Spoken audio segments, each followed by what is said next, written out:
उधर तक ही है ना?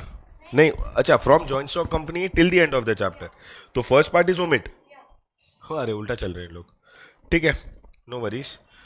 एंड किसी को भी डेट्स वेट्स नहीं आया ना अभी, एग्जाम्स एग्जाम्स का कुछ भी? तो कौन सी एमसीसी में है?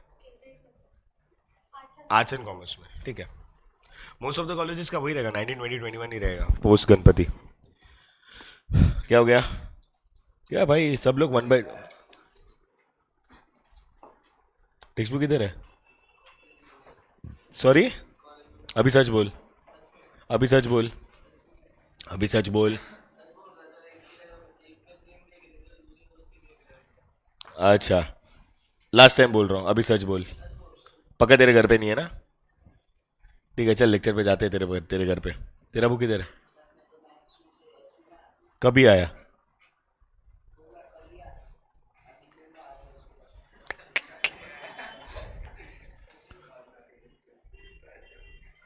बाकी सब अच्छा, यू नॉट हैव गॉट, अच्छा have got your text book, ठीक है, चलो गुड। क्या किया था लास्ट अपन ने, कितना खत्म किया था?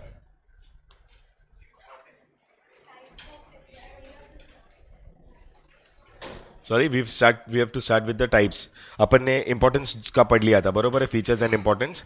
अच्छा, आई थिंक टाइप्स में भी अपन ने पर्सनल सेक्रेटरी का टाइप्स पढ़ लिया था, if I am not wrong.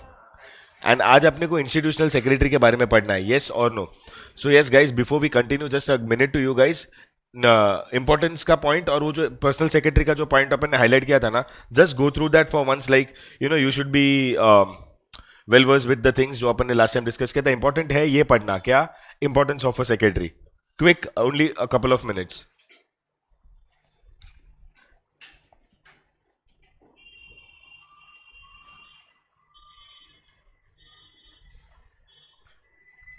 ये किधर है? इसका नाम भूल गया, पर्सन उसको। नहीं, आर्यन की बहन यार, आयुधि। मैच है कि एसपी है? पक्का? ओके। नहीं, वो एसपी भी बैठी थी ना? अच्छा, बैच वन वाले, हाँ बैच वन वाले तो आए हैं ना। कौन कौन है बैच वन से? तू है, श्रेया किधर है? हाँ, चलो तुम लोग रिवाइज करो फर्स्ट।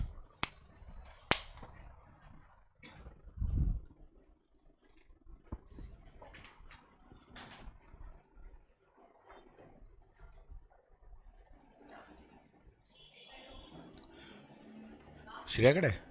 श्रेया,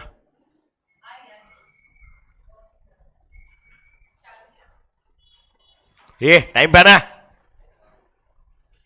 आजा बेटा फटाफट, तेरा पार्टनर किधर है? भगवान को भी पर छोड़ेगा नहीं वो। हाय, माही ना? Good morning. बुगाया तेरा? लास्ट लेक्चर भी लेके आई थी ना तू? ओके ठीक है, चलो चलो, गुड गुड गुड। मम्मी एंगा वा? हाँ मम्मी, मम्मी सॉरी, मम्मी भूल गया मैं। क्या है, बेटी को भेजो फटाफट वॉशरूम में। मम्मी एंगा वा? किधर है दो लेक्चर से मैडम? नहीं नहीं, लास्ट दो लेक्चर्स किधर थी? क्या हो गया? देख एक मिनट, हेडेक तो बोलना ही मत, जो चीज होता नहीं वो दुखता नहीं है, प्लीज। सोच रही, हाँ यार।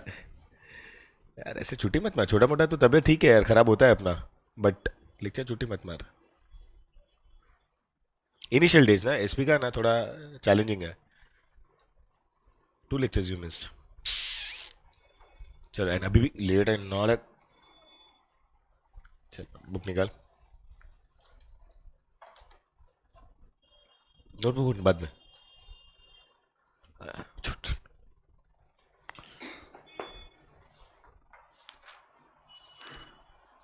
यही पार्ट पढ़ना है, वी कंप्लीटेड दिस पार्ट। चलो एवरीवन क्विक। अभी भी अगर कुछ कंफ्यूजन है या कुछ डाउट है और तुम लोग को नहीं समझ रहा हो, भूत नहीं, के तेरे को तो कुछ मालूम ही नहीं है। सो बेटी बेटा, ये सब्जेक्ट है ना, बेसिकली क्या कर रहा है मालूम है? It's dealing with one person, कौन? सेक्रेटरी। सब्जेक्ट का फुल फॉर्म ही सेक्रेटरियल प्रैक्टिस है ना बेटा। ओके, तो सेक्रेटरी क्या है, कौन है, वो सब अभी तक हमने पढ़ा है, कौन कौन अपॉइंट करता है, क्या काम होते हैं, क्या ड्यूटीज होती है, वो सब. हाँ, but largely we are going to focus on secretary of one type of, I mean, secretary of only one type. That is a secretary of a joint stock company. Company एक form of business होता है. वो form of business में बाकी सब तो लोग होते हैं, लेकिन सबसे ऊपर कौन होता है? सबसे ऊपर नहीं, but one of the more important person कौन होता है? वो कंपनी का सेक्रेटरी.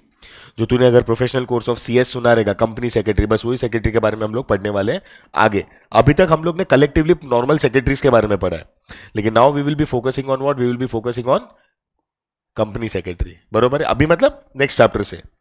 ठीक है? अभी तक के जितने लेक्चर्स हुए उसका रिकॉर्डिंग जितना जल्दी होता है उतना जल्दी देख लेना. सेम विथ यू बेटा. Take the recordings, listen to it, study it, whatever it is, but do it ASAP. ठीक है? वीकेंड तक खत्म करो. नेक्स्ट मंडे ट्यूसडे जब लेक्चर रहेगा तब तक यू विल बी रेडी. और ही क्या, इतना लेट आने का रहता है? जल्दी आ जा बेटा.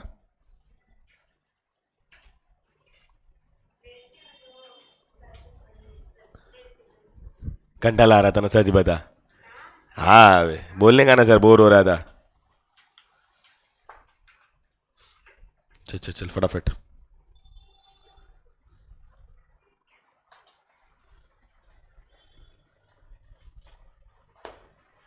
बोलना. अगर एक आंसर में 8 से 10 पॉइंट्स है तो कौन से भी सीक्वेंस में लिखेंगे तो चलेगा कि सी डिपेंड्स कौन सा आंसर है. मतलब if it is characteristics, features, importance तो ठीक है, but if it is a process और a procedure then I'll have to be in hierarchy. Qualities होगा तो Any qualities you feel is important. Okay? Whichever qualities you understand. Kenny, I understand this point, I understand this explanation, so you have a choice. ठीक है? पढ़ा everyone? Know college today? घंटा ला रहा था ना. उधर तक कौन जाए सर, रोज रोज सुबह सुबह, है ना? और तू इसको भी बिगाड़ दिया. दोनों ने सोचा ही है ना कि आज नहीं जाएंगे, है ना? ठीक है, चलो अच्छी बात है. गाइस कंटिन्यू करेंगे विद इंस्टीट्यूशनल सेक्रेटरीज. हाँ देख भाई, दो टाइप के सेक्रेटरीज है. दो टाइप मतलब दो फॉर्म से होते हैं. एक होता है पर्सनल, एक होता है इंस्टीट्यूशनल. पर्सनल मतलब तेरे को अगर लगता है कि तेरे को तेरे काम के लिए किसी को अपॉइंट करना है, so you would appoint a what? You would appoint a personal assistant और अ पर्सनल सेक्रेटरी. उसका कोई ऐसा मतलब ये नहीं है. People can appoint anyone they wish and for any purpose they wish. You want someone to be noting down on things and scheduling your meetings and all, तो ठीक है. तेरे को लगता है कि तेरे काम के लिए तेरे को चाहिए कि वो पूरा प्लानिंग ये वो सब करे, तो ठीक है. तो पर्सनल सेक्रेटरी अपने को इतना कुछ ज्यादा लेवा देवा नहीं है. What we would be trying to focus more on is the institutional secretaries. आप बोलोगे इंस्टीट्यूशन मतलब, yes, there are certain institutions जो इंस्टीट्यूशन तो है, जो भी एक्टिविटीज करते हैं वो इंस्टीट्यूशन के नाम पे होता है. जैसे मेंसा क्लास एक इंस्टीट्यूशन है. सो अगर मेंसा क्लास खुद के बिहाफ पे एक सेक्रेटरी को अपॉइंट करता है तो that will be called as an institutional secretary. And depending on the form of institution the secretary का रोल चेंजेस, उसके रिक्वायरमेंट चेंजेस. बरोबर है? समझा?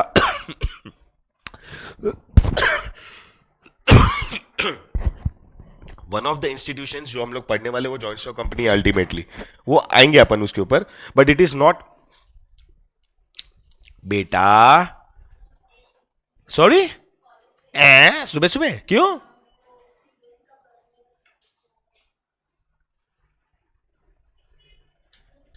फेंक दे उधर, रख दे रख दे. फोन वाइब्रेट होगा, नीचे गिरेगा. आजा,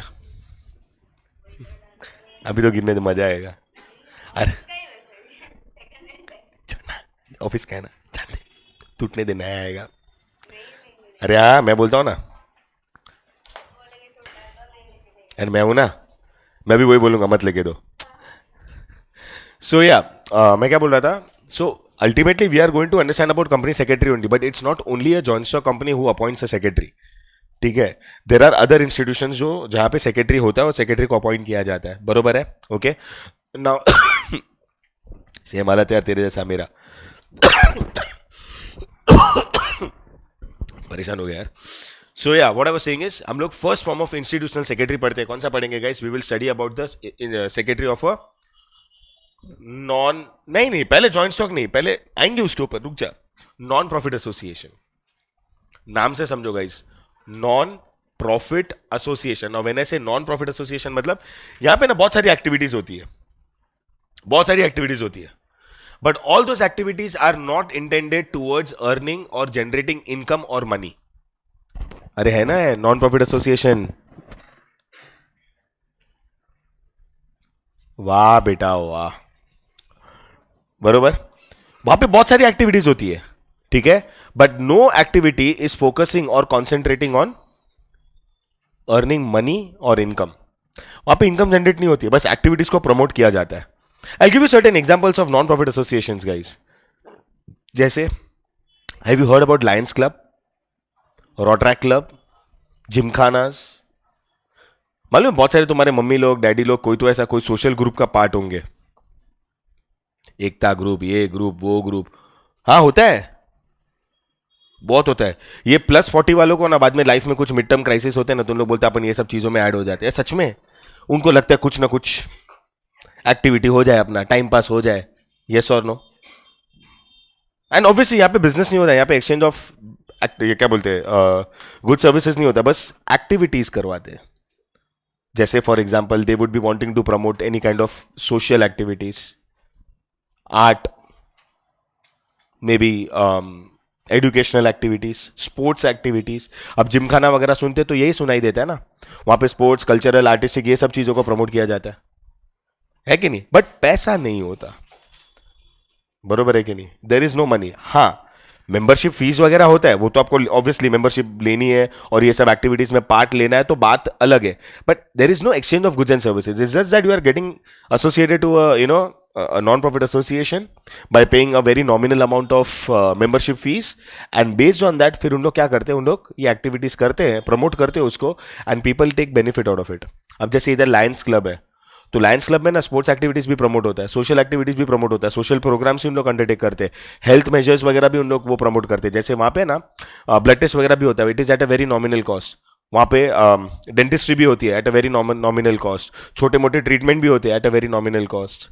स्पोर्ट्स एक्टिविटीज को उन लोग पहले से प्रमोट करते हैं, सोशल एक्टिविटीज को भी करते हैं. जैसे एक चीज जो मैंने बहुत साल नोटिस किया, अभी तो मैंने देखा नहीं है, but I don't know, I am not sure, but बहुत साल पहले या बहुत साल तक मैंने ये चीज देखा था कि जून महीना स्टार्ट होता है ना, I think first Sunday of June, उन लोग वहां पे जो लोग हैं, जो जो वॉलंटियर्स हैं and people who are promoting such kind of activities, they will come and they will want to distribute books, because school start होता है मालूम है from the second week of June.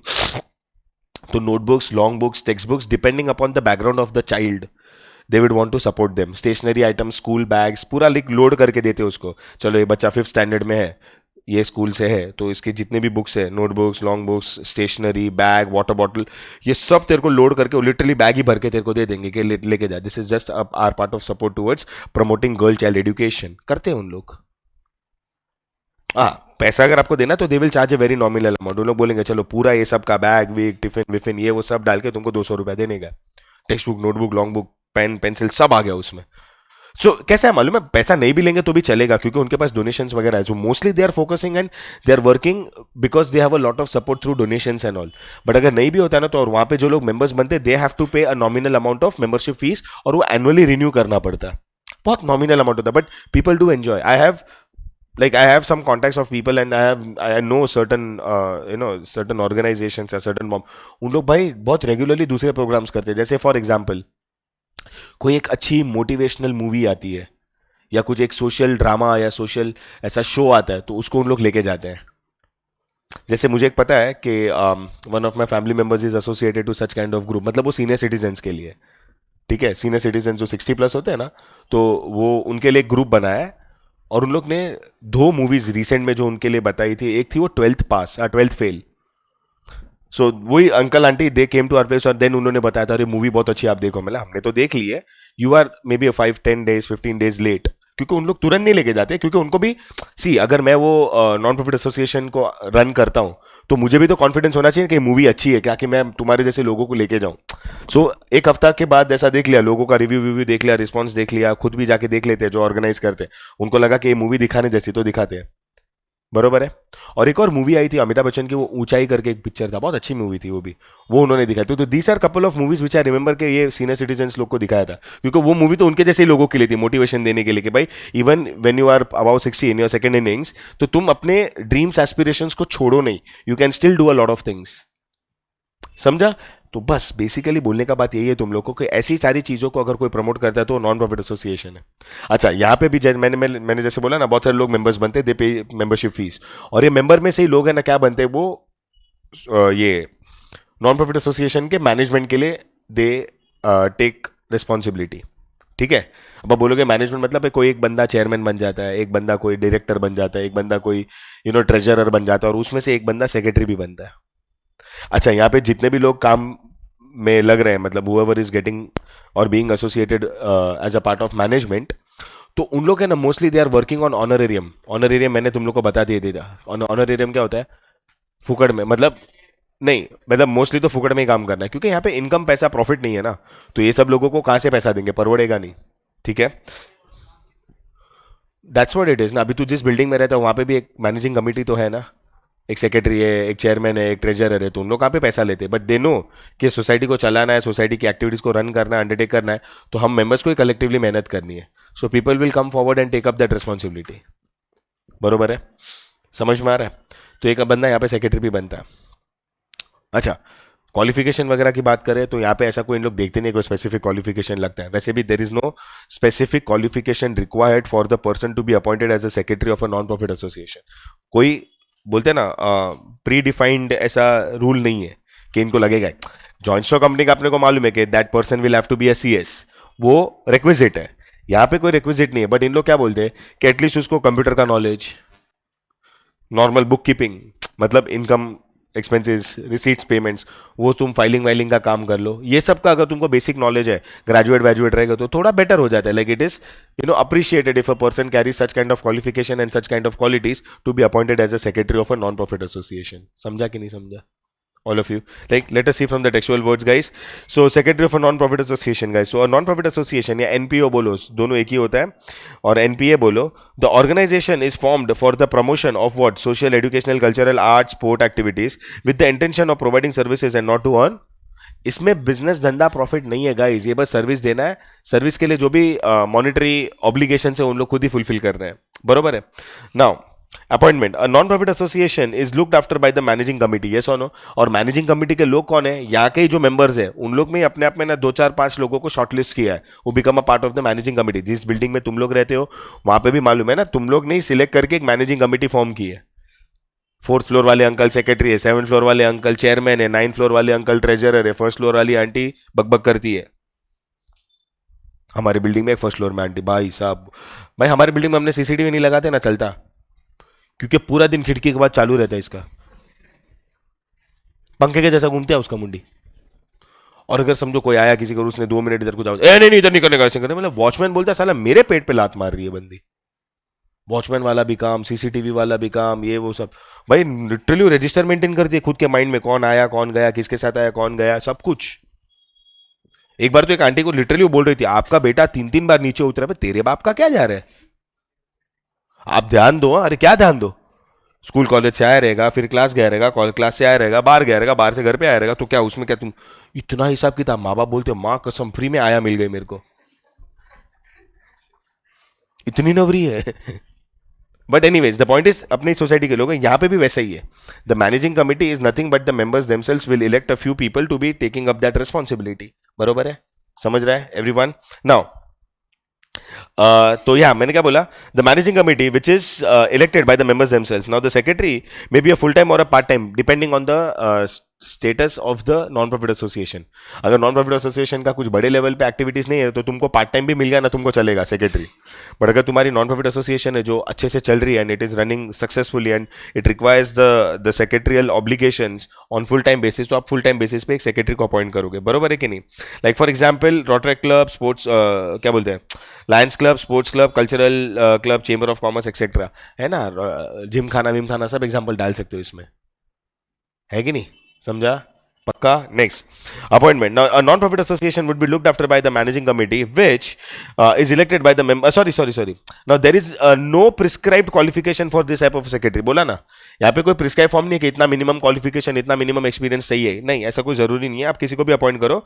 Okay, but इतना है कि the secretary should be acquainted with what a certain object, I mean with the objects and the basic functioning of what the organization, like ये non profit association कैसे काम करता है, at least उसका थोड़ा बहुत आइडिया होना चाहिए। ऐसा नहीं होना चाहिए कि भाई वो बंदे को कुछ मालूम ही नहीं, सीधा तुम लोग उसको खुला छोड़ दिया, बोलते हैं वो भाई उसको 15 20 दिन 1 महीना लगे एडजस्ट होने के लिए, तब तक नॉन प्रॉफिट एसोसिएशन खत्म हो गया।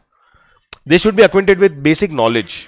बरोबर है, फाइलिंग वाइलिंग का नॉलेज आना चाहिए, थोड़ा रिसीट्स पेमेंट्स का नॉलेज आना चाहिए, कंप्यूटर का नॉलेज आना चाहिए, इंटरनेट का, कम्युनिकेशन का थोड़ा स्किल्स होना चाहिए, लैंग्वेज पे थोड़ा अच्छा कंट्रोल, बिकॉज जब लोग आते हैं मेंबरशिप लेने के लिए तो it is the secretary who is going to direct them, बरोबर है। और जो भी इन लोग एक्टिविटीज वो पर्टिकुलर नॉन प्रॉफिट एसोसिएशन से प्रमोट कर रहे हैं उसमें सेक्रेटरी का भी रोल बहुत एक्टिव रहता है, समझा। सी लास्ट लाइन वही बोलता है क्या, the knowledge of filing plus computers plus correspondence with the others are the basic requirements of this type of a secretary of an organization, समझा। बेसिक फाइलिंग वाइलिंग आता है ना, पेपर्स डॉक्यूमेंट्स फाइल करने का, इनकम रिसीट्स, वो सब का इतना बेसिक नॉलेज आ गया। कम्युनिकेशन अच्छा होना चाहिए, इनवर्ड आउटवर्ड दोनों कम्युनिकेशन आना चाहिए, बात खत्म हो जाती है, समझा। Very easy guys to understand, yes और नो, राइट। एक और पढ़ते फिर मैं आपको टाइम देता हूं दोनों एक साथ पढ़ने के लिए। Second is the secretary of a cooperative society. Now first and foremost let me tell you about certain things in regards to a cooperative society, ठीक है। ये आपको किस में मालूम है, सेकंड चैप्टर में भी काम आएगा, उसी के फोर्थ चैप्टर में भी काम आएगा। सो फिलहाल मैं आपको पूरा आइडिया नहीं देता हूं, but I will give you just required idea जो आपको लगता है। Now guys when we talk about a cooperative society, नाम से समझ जाना चाहिए, व्हेन आई से कोऑपरेट, बरोबर है, मतलब अगर मैं लिखता हूं क्या, कोऑपरेटिव सोसाइटी, बरोबर है, तो को मीन्स साथ में ऑपरेट करना, मतलब काम करना। तो क्या है ना, ये cooperative society is formed, basic पहले बता दे, formed for the promotion of services to be provided to the members of the society. मतलब यहां पे अपन ने एक सोसाइटी बनाई है, क्यों, बिकॉज अपने को कलेक्टिवली लगता है कि ये मेंबरशिप लेके अपन एक सोसाइटी फॉर्म करेंगे और सोसाइटी फॉर्म करके हम लोग वही चीज़ों को प्रमोट करेंगे जो हमारा कॉमन इंटरेस्ट है, एंड वो प्रमोट करने से हम लोग पहले खुद का फायदा देखेंगे। तो आप बोलोगे सर नॉन प्रॉफिट एसोसिएशन और इसमें फर्क क्या हुआ, फर्क बहुत है। नॉन प्रॉफिट एसोसिएशन में ऑलरेडी डिसाइडेड है कौन सी एक्टिविटीज को प्रमोट करेंगे, सोशल, कल्चरल, आर्ट, ये वो। यहाँ पे तो ये लोगों ने जिन्होंने फॉर्म किया उन लोग बोलते हैं कि हम लोग जितनी भी जो भी एक्टिविटीज करेंगे that would be for the collective interest of everyone. और यहाँ पे बहुत धंधा होता है, most of the cooperative societies में बिजनेस होता है, बट नॉर्मली जब अपन बिजनेस करते हैं तो अपना मेन आइडिया क्या रहता है, we are wanting to maximize on our, but यहाँ पे profit is not the first priority. Profits है, profits is secondary, what is primary is to promote services. और वो सर्विसेज भी किसके लिए, मेंबर्स के लिए।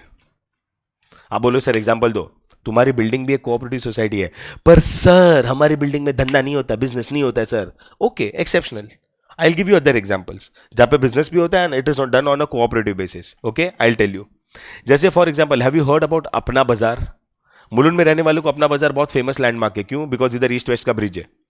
पब्लिक भूल गया कि it is an east west FOB. Public क्या बोलता है, किधर है, अपना बाजार के ब्रिज के पास। अपना बाजार को कभी पूछो भाई हमारा ब्रिज नहीं है, किसी बोले किधर है, अपना बाजार के ब्रिज के पास ईस्ट साइड पे, वो तो वेस्ट में है, पर वेस्ट से ईस्ट जाओ, उधर नीचे उतर के खड़ा, तो इंसान बोल सकता है ना ईस्ट साइड पे हूं, अपना बाजार पुल पे ईस्ट साइड पे है, फुकड़। हाँ, लैंडमार्क बन गया, बट लगता है लोगों को ऐसे अपना बाजार का खुद का अपने बाप का ब्रिज है, पता है, बाकी कोई नहीं जाएगा, अपना बाजार वाले लोग ही जाएंगे, ऐसा सुना ही देता है कि नहीं।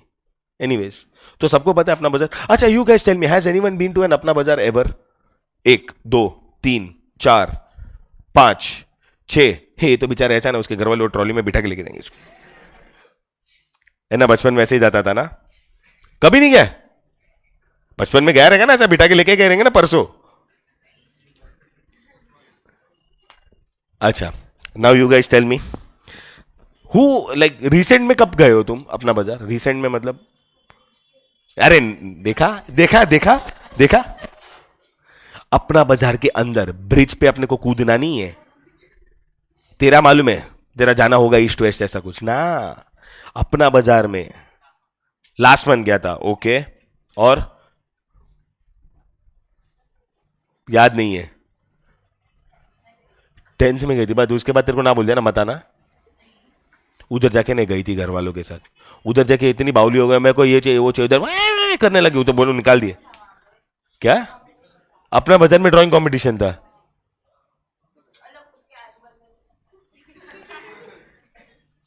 मैं क्लियरली क्या बोला, अपना बाजार के अंदर जाके शॉपिंग किया है, तो वो कभी किया था?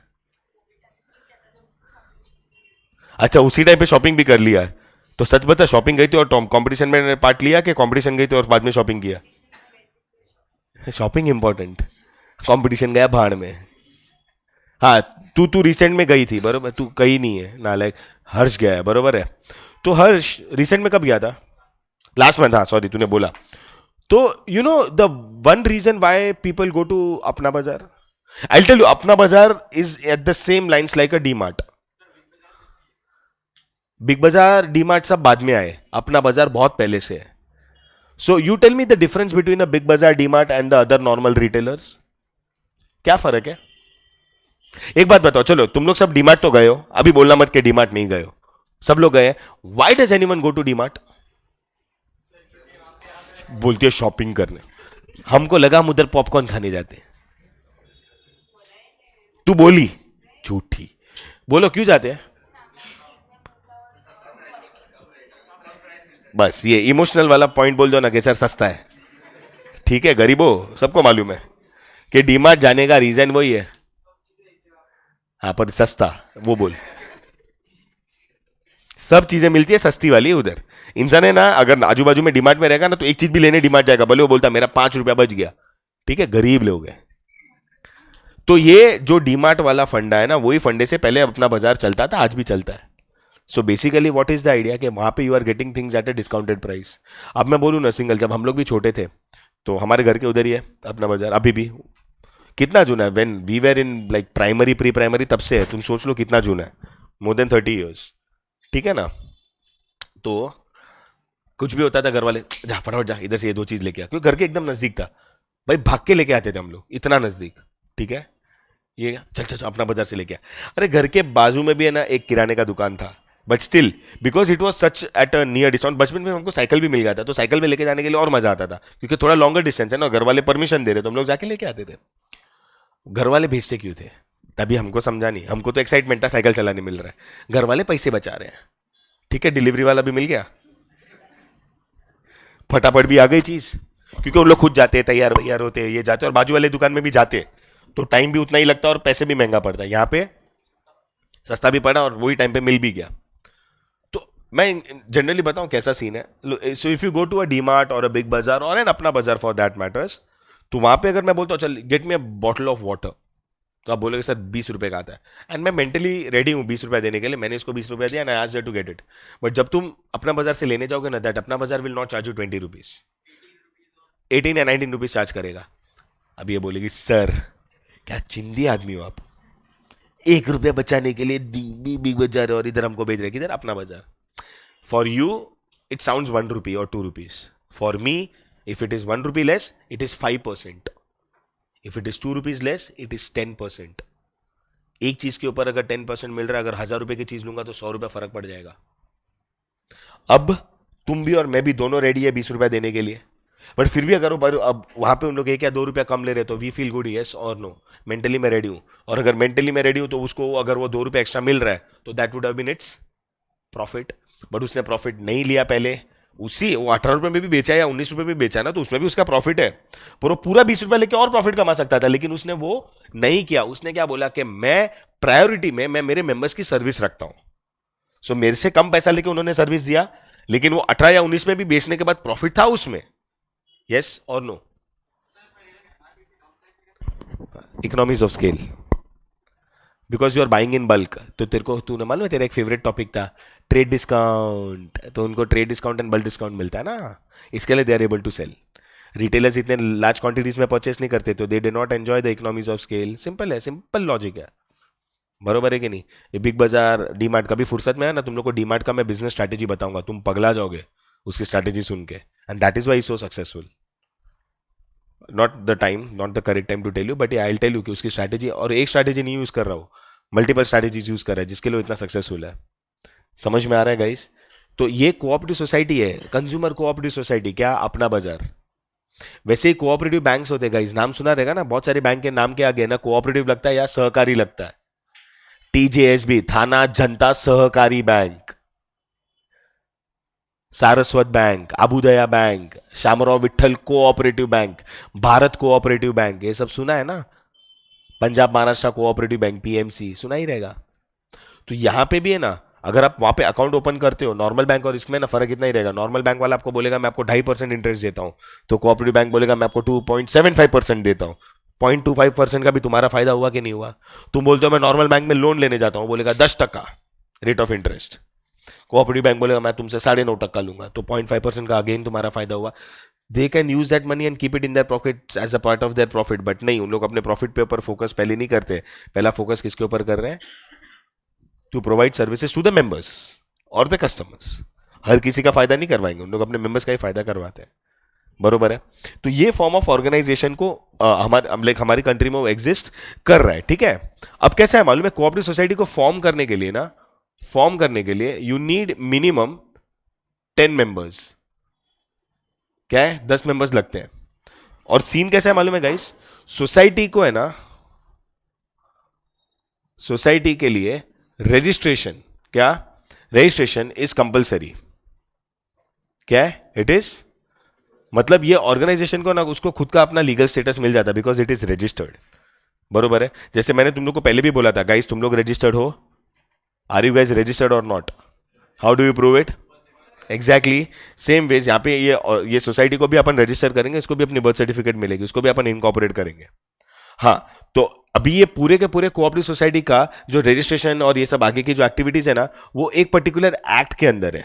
क्या? दे have a particular act which is, पहले कौन सा था? पहले it was Indian cooperative societies act 1912, ठीक है? पर कैसा हुआ ना, दिस वॉज प्री इंडिपेंडेंस के टाइम पे, फिर इंडिपेंडेंस हुआ ना तो हमारी गवर्नमेंट को लगा यार भाई इतनी अलग अलग टाइप की सोसाइटीज पूरे कंट्री में, मतलब देखो ना, सोसाइटी के नाम पे तुम्हारे पास बैंक्स है, कंज्यूमर सोसाइटीज है, फार्मिंग सोसाइटीज है, वेयर हाउसेज है, बरोबर है? सोसाइटी तुम्हारी जो हाउसिंग सोसाइटीज है, ये इतनी सारी, वो भी अलग अलग जगहों पे, तो एक एक्ट और एक क्या बोलते हैं अथॉरिटी के अंदर उसको पूरा का पूरा कवर करना, कंट्रोल करना थोड़ा मैनेजमेंट के लिए इश्यू हो जाता। तो फिर हमारी सेंट्रल गवर्नमेंट ने क्या डिसाइड किया मालूम है, कि हर एक स्टेट गवर्नमेंट को ये रिस्पॉन्सिबिलिटी दे देते। क्या? The responsibility would be given to each and every state government to make sure that all the societies are manage in that state under their particular state government act. मतलब हर एक state government को बोल दिया कि तुम तुम्हारी societies को तुम देख लो, तुम लोग को अपने हिसाब से खुद अपना नया खुद का एक्ट बना लो, और वो सोसाइटी के वो जितनी भी सोसाइटीज है उस स्टेट की, फिर वो एक्ट के अंदर वो क्या हो जाएंगी, रजिस्टर होंगी और फंक्शन करेंगी। तो बाकी स्टेट का तो अपने को मालूम नहीं, अपन महाराष्ट्र की बात करेंगे। तो post this changes with the government made right now, even today, post the changes, all the societies in the state of Maharashtra are now governed under what? Are governed under the Maharashtra State Cooperative Societies Act 1960, बरोबर है? अभी अगर आपके पास भी तुम्हारे society के documents papers है और ये सब देखोगे ना, तो एक्ट यही लिखा रहेगा, समझा? It has been given to the state governments, तो इसी के अंदर उसका रजिस्ट्रेशन, मैनेजमेंट, कंट्रोल सब यही एक्ट के अंदर आ जाता है। महाराष्ट्र में, महाराष्ट्र के बाद अपनी अपनी स्टेट गवर्नमेंट्स ने खुद ने अपना एक्ट बनाया, गुजरात गवर्नमेंट ने अलग बनाया रहेगा, एमपी की गवर्नमेंट ने अलग बनाया रहेगा, कर्नाटका की गवर्नमेंट ने अलग बनाया रहेगा, उसे अपने को लेवा देवा नहीं है, बरोबर? ये सो नो? तो अभी इतना समझ गया कि अगर अपन एक सोसाइटी की बात करते तो that is form for the promotion of services to their members, profits are secondary, business धंधा यहाँ पे फिर भी होता है। अगेन ये सोसाइटी को मैनेज करने के लिए you have appointed what? A special group of people called as what? They are called as the क्या? मैनेजिंग कमिटी, यस और नो? अब यही मैनेजिंग कमिटी में कौन लोग होते हैं? सोसाइटी में से ही थोड़े लोग सोसाइटी के मेंबर्स ही सिलेक्ट करते हैं, मतलब अपन सब सोसाइटी के मेंबर्स है, उसमें अपन ने 3-4 लोगों को अपॉइंट किया, इसको अपन ने सेक्रेटरी बना दिया, इसको अपन ने ट्रेजरर बना दिया, उसको अपन ने चेयरमैन बना दिया, इसको अपन ने को सेक्रेटरी ऐसा कुछ बना दिया। तो ये 3-4 लोगों को अपन और 1-2 जन को अपन ने अपॉइंट किया as a part of managing committee, ठीक है? तो ये लोग ही अपने को रिप्रेजेंट करेंगे एज अ सोसाइटी, समझा? अपने को कुछ प्रॉब्लम कुछ रहेगा तो अपन मैनेजिंग कमेटी के पास ही जाएंगे, यस और नो? और जैसे अगर तेरे को सेक्रेटरी अपॉइंट किया तो तेरे ऊपर एडिशनल रिस्पॉन्सिबिलिटीज आती है कि आप मेक श्योर करो कि सोसाइटी भी अच्छे से फंक्शन करता है, और सोसाइटी की भी बहुत सारी एक्टिविटीज होती है जो तुझे तेरे बिहाफ, आई मीन सोसाइटी के बिहाफ पे तुझे खत्म करनी है, बरोबर है? अगेन यहाँ पे बिकॉज बिजनेस और धंधा इतना प्रोमिनेंटली नहीं होता, लाइक हाउसिंग सोसाइटीज वगैरह में ये सब बिजनेस होता ही नहीं है, पॉसिबल ही नहीं है, तो इनकम जनरेट तो वैसे भी नहीं होगा। तो again a secretary of a cooperative society in many a times would be working on honorary basis, पर अगर सेक्रेटरी एक बैंक का है, कोऑपरेटिव बैंक का, या सेक्रेटरी एक वेयर हाउस का है, कोऑपरेटिव वेयर हाउस, तो वहां पे बिकॉज उन लोग इनकम जनरेट कर रहे हैं और पैसे हैं, तो they would want to give money to the secretary, because वो सेक्रेटरी उस सोसाइटी का फुल टाइम काम कर रहा है, it's not a part time job और it's not a small thing, it's a very high responsible, I mean responsibility वाला काम। तो उनको फिर पैसे देते हैं, तो ऑनर एरिया में देना है तो देंगे, नहीं देना है तो नहीं भी देंगे। बरोबर है, समझा? अगेन हर एक सोसाइटी के लिए एक सेक्रेटरी तो इंपॉर्टेंट है, वो तो सब अपने को समझ गया। अगर क्वालिफिकेशन वगैरह की बात करें तो ऐसे अगेन कोई प्रिस्क्राइब्ड क्वालिफिकेशन नहीं लगता है to be appointed as a secretary of a cooperative society, पर एटलीस्ट ये जो एक्ट है ना, कोऑपरेटिव सोसाइटी एक्ट, उसकी थोड़ी बहुत इंफॉर्मेशन, सोसाइटी को कैसे चलाना वो सबका इंफॉर्मेशन, बैंकिंग वैंकिंग ट्रांजैक्शंस कैसे अंडरटेक करने हैं। क्योंकि कैसा है, तुम तुम्हारी हाउसिंग सोसाइटी को देखो ना, तो हर 3 महीने तुम मेंटेनेंस पे करते हो या हर 2 महीने मेंटेनेंस पे करते हो, फिर सोसाइटी के इतने सारे बिल्स आते हैं, पेपर्स आते हैं, डॉक्यूमेंट्स आते हैं, ये सब आते हैं ना। तो we need to make sure what we need to make sure कि अपन वो पूरा करें, अच्छे से करें, फुलफिल करें। समझ में आ रहा है कि नहीं आ रहा? तो अपन तो खुद नहीं करेंगे, तो secretary takes up that responsibility. समझा? तो यहाँ पे उसको बस कैसा है कि एक्ट के बारे में इंफॉर्मेशन हो उतना बेटर है, ताकि वो अपने काम को डिस्चार्ज अच्छे से कर सके।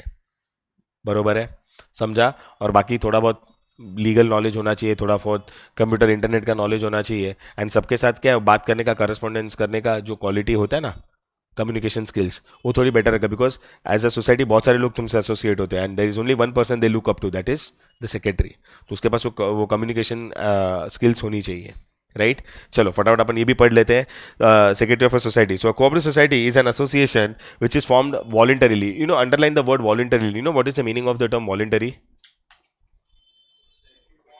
या it is like according to your own will, अपनी इच्छा से आना है, मेंबर बनना है, वेलकम, नहीं बनना है, भीड़ कम, निकलो। कोई तुमको जबरदस्ती नहीं कर सकता कि तू बन, कोई ना नहीं बोल सकता तू निकल, ऐसा नहीं है। It is purely on voluntary basis. बरोबर है? Okay, having minimum 10 members to form, yes और no? Now in Maharashtra they are, क्या बोलते हैं, they are registered under the Maharashtra State Cooperative Societies Act 1960, and its main objectives is to provide services to the members. बरोबर है? Examples तो तुम्हारे सामने सब कुछ है. Now appointment, the members will elect their representatives called as a managing committee. Yes or no? Once the members have been appointed, one person will also be appointed as a secretary out of the society के managing committee only. बरोबर है? Who either will work on honorary basis, या अगर full time काम कर रहा है, larger organization के लिए काम कर रहा है, तो उसको पगार भी देंगे। फिर लास्ट में देते क्वालिफिकेशन। अगेन कोई प्रिस्क्राइब क्वालिफिकेशन तो है नहीं, बट क्या चाहिए कि at least you need to have the good knowledge of the cooperative societies act, and at least you need to be a graduate. थोड़ा बहुत वही बोल रहा हूँ ना, सोसाइटी एक्ट के बारे में पढ़ लो, क्योंकि सोसाइटी एक्ट के अंदर है ना बहुत सारे रूल्स रेगुलेशंस प्रोविजंस है जो हर सोसाइटी पे अप्लाई होते हैं। तो एटलीस्ट उतना तुम्हारे पास बेसिक नॉलेज होना चाहिए कि कल उठ के कोई इंक्वायरी आती है, कल उठ के कुछ प्रॉब्लम आता है, कुछ सिचुएशंस आ गई ऐसी, तो you should not be sitting like lame duck के मुझे नहीं पता, मेरे को तो बनाया गया लेकिन आई हैव नो आइडिया, ये सब नहीं चलता। थोड़ा बहुत बेसिक नॉलेज क्वालिफिकेशन होना चाहिए। समझा दोनों? Society and non profit association, sure everyone boys? समझा ना? आई गिव यू 2 मिनट्स, फटाफट दोनों पढ़ लो, देन सबसे बोलते हैं ना इंपॉर्टेंट वाले पार्ट पे जाएंगे, that is secretary of a joint stock company. Finally आएगा अभी। ओके, फर्स्ट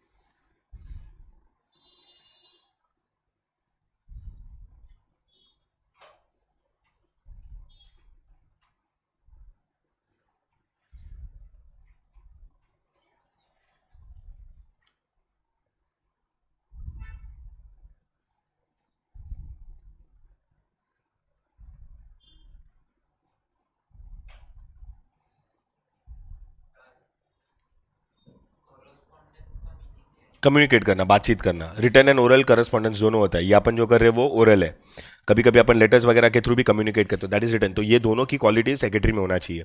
जैसे तेरे बिल्डिंग में भी होगा, नोटिस बोर्ड पे कुछ डाल दिया ये करने का, तो दैट इज रिटर्न। कभी सेक्रेटरी सबको फोन ऑन करके या कुछ ऐसा करके बता देगा, मीटिंग बुला के ओरल कम्युनिकेट करेगा, तो that is oral. So in both the cases you need to have that quality. बातचीत करना, करस्पॉन्डेंस करना।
Once done, please tell me, guys.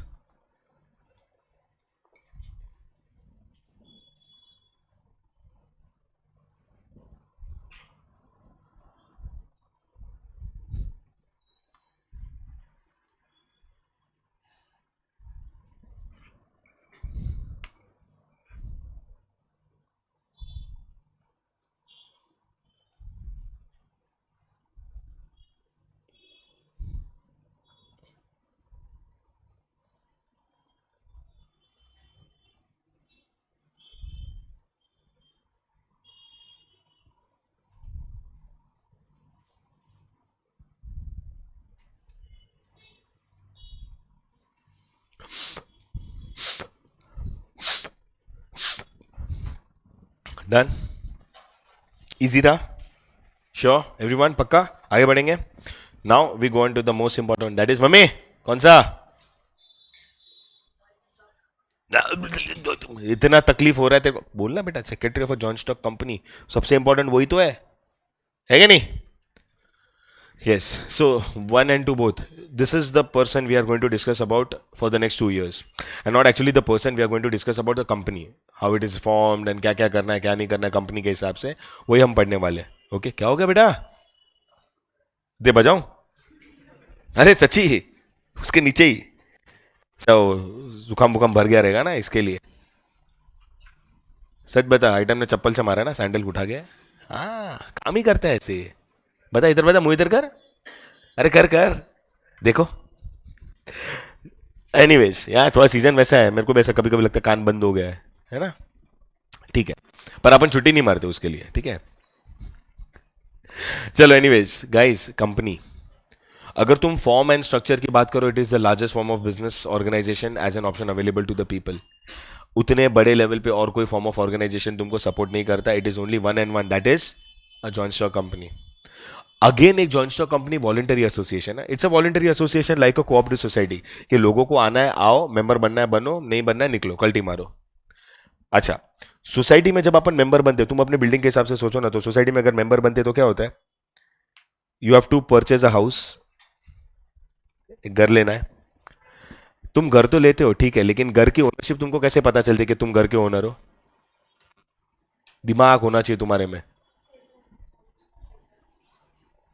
Papers तो होते हैं. वो पेपर्स किसका होता है मालूम है? समझो मैं बिल्डर हूं, तूने मेरे से घर खरीदा, मैंने तेरे को घर बेचा, उसका पेपर है. बट वो तू जगह की ओनर है. You are a part of the society. How do you prove that?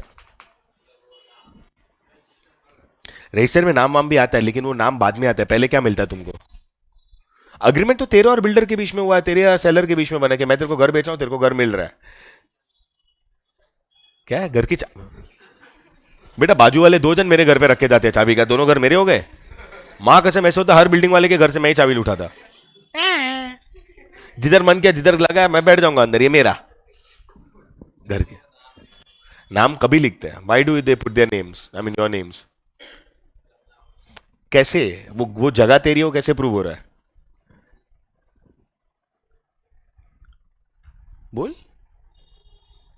डरती क्या? बोलना बिंदास. गलत. इन लोगों ने कौन सा मस्त बढ़िया वाला आंसर दिया? देख चाबी तो आंसर बढ़िया था, उससे तो बेटर ही होगा तेरा आंसर. अच्छा, उसे भी घटिया है, तेरे को मालूम है. ट्राई ट्राई, चलो ट्राई करो. गलत गलत तो गलत.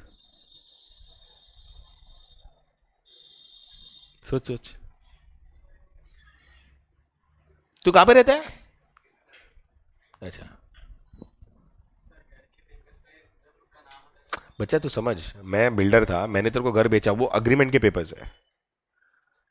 बट बिल्डिंग सोसाइटी भी जब बन जाती है ना, तो सोसाइटी की तरफ से तुमको एक कुछ मिलता.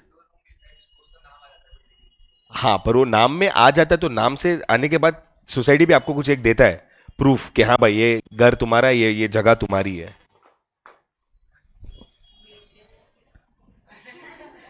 देखा?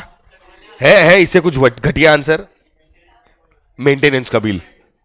इसको लग गया मैं इतनी तो बेकार नहीं है भाई, ये गारंटी हो गया. अब तेरा आंसर दे तो हम कंपेयर करते हैं. अरे देना.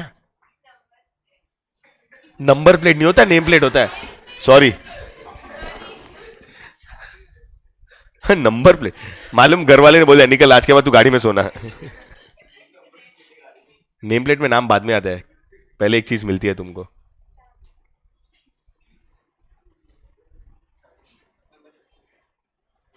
कैसे मिलता है बेटा, तू उधर ही अटक गया है। पैसा दे के? अच्छा, मुझे लगा मैं ऐसे दे दे, एक फ्लाइंग किस दे दिया, मेरे को मिल गया।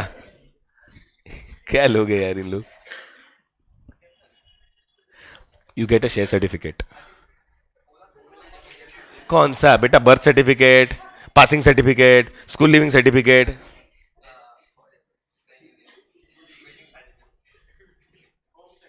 होम सर्टिफिकेट नहीं होता मैं। है आ रहे, देख तेरे लाइन में है लोग। वर्स्ट। उसको शेयर सर्टिफिकेट बोलते हैं। यस। तुम लोग है ना, सब में होता है। मैं बताता हूँ, ध्यान से सुनना, ऐसे ही होता है। जब समझो तुम्हारा घर है, 7 out of 10 times when you are owing a house, तुम्हारा खुद का घर है ना, 7 out of 10 टाइम्स ये है कि तुम्हारे घर वालों ने उसको लोन पे लिया है, और लोन तुम्हारा चलता है 10 12 15 20 साल तक लोन चलता है। ठीक है? तो लोन कौन प्रोवाइड करता है? बैंक। बैंक सामने ना कुछ कोलैटरल लेता है। कोलैटरल में क्या लेता है मालूम है? तुम्हारा शेयर सर्टिफिकेट।